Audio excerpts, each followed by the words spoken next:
Russia recently claimed that tiny, neutral Moldova, a country with no navy and only about 6,000 soldiers, is about to become NATO's secret weapon against them. Moldova isn't even in NATO. Let's see if this makes any sense. Moldova is known for its wine, having one of Europe's smallest armies, and this.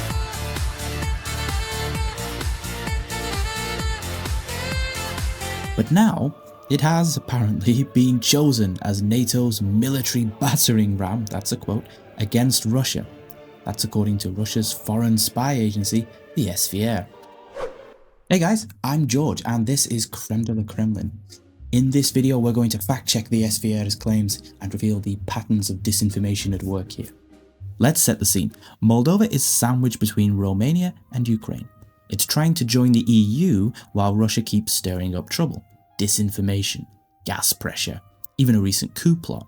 There's also Transnistria. It's a breakaway region where locals enjoy LARPing as the Soviet Union with over 1,000 Russian peacekeepers in situ. Moldova has parliamentary elections coming up in 2 months. Cynical observers might notice the timing of these NATO claims. Speaking of which, here's the thing about claims from spy agencies. Either they have a source or they don't, and that source is either right or wrong. That person could be misinformed, or they could have a reason to lie. Now, could the SVR have some amazing inside source? Maybe. But look, 32 NATO governments, plus Moldova, keeping a massive conspiracy quiet? One government is leaky enough. With 33 of them, it would have been in every newspaper in Europe on day one. But anyway, with that in mind, let's check out these claims.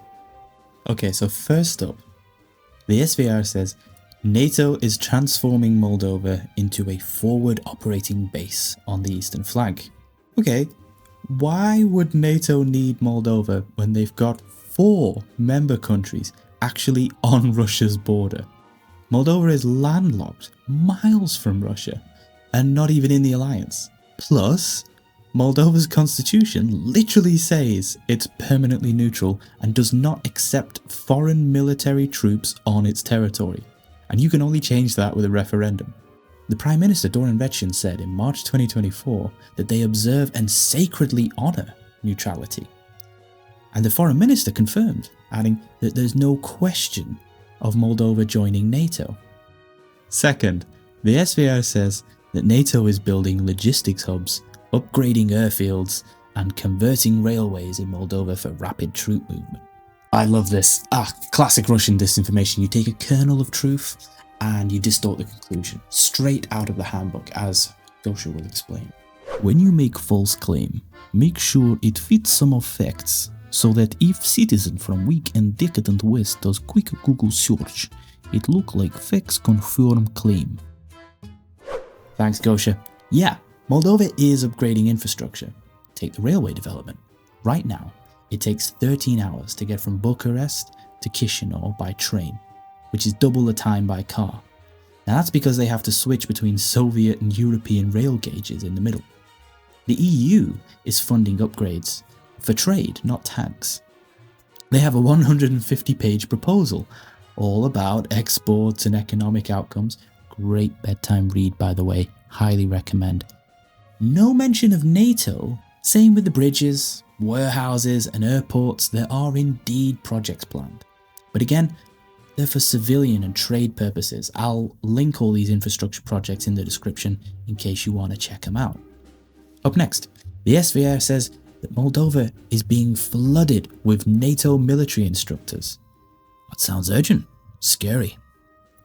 In reality, NATO has run small defence-focused training programs in Moldova since 1994. Standard partnership for peace stuff. We're talking military education, increasing defensibility, not mobilisation. Not to boot, in an election year, mobilising citizens for a foreign alliance they don't belong to would be politically challenging. Claim number 4. The SVR says, in a NATO-Russia conflict, Moldovans would become cannon fodder. Again, very scary language here. As a neutral, landlocked country, Moldova has no navy, a couple of Soviet-era aircraft, and a grand total of just over 6,000 active soldiers. That's smaller than a single Russian division. NATO has over 3 million troops. If they wanted cannon fodder, they would have plenty of their own. Also, outsourcing cannon fodder only works if you can hide casualties. That's hard to do if you have a free press and people have the right to protest. The scandal would shake half of NATO's governments. And why would Moldova agree to this? What's in it for them? The SVR says that President Sandu is actually Romanian, and her government made a secret deal for NATO election support, no idea what that might be, in exchange for abandoning Moldova's neutrality. Well, here is the kernel of truth.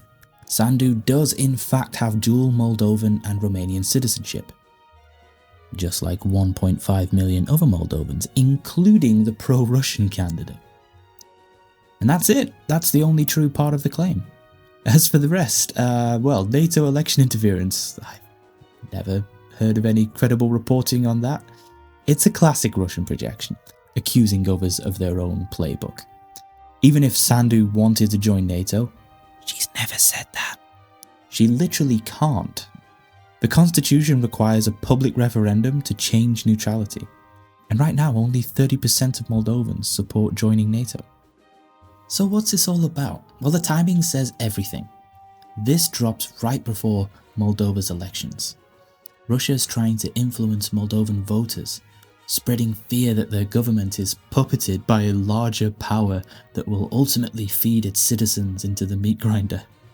And as usual, the Kremlin's attempt at a smear has backfired in a savage self-caricature. Can't wait to see what they try next. And about Salisbury. Я прошу прощения, у меня уже не хватает времени больше. Well, for once, Sergei is actually correct. Thank you so much for watching.